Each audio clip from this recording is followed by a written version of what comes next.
My name's Barry Cohen. I was an educational psychologist for about 40 years, and I trained, well, where did I train? Let's call it the University of East London, because if it wasn't, it did become the University of East London. And I did the psychology degree in the evening, which was Abbey Road, old three-deck LCC school. And I did that in the evening, and I had the fourth year I had on a grant and did the BSc.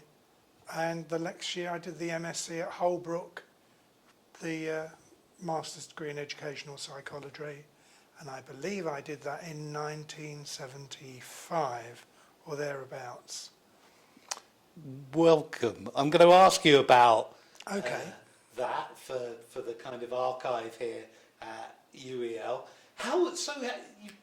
You've talked a bit about where you studied. How did you end up on the kind of pathway to educational psychology then? Why psychology?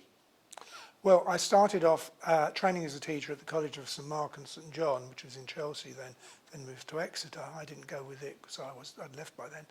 And I started off on the BSc General degree, Botany, Zoology, Psychology.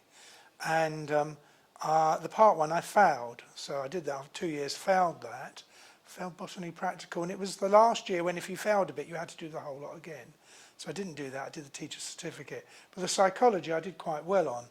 We had a lecturer named John Versey, who became Dr. John Versey of University College, and he used to supervise all the PhDs there.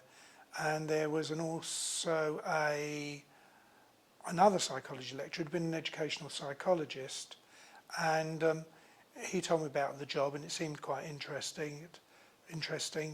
I think one of the main things I liked about it is that you weren't stuck in a school and you can go and have tea at 11 o'clock and still do your job.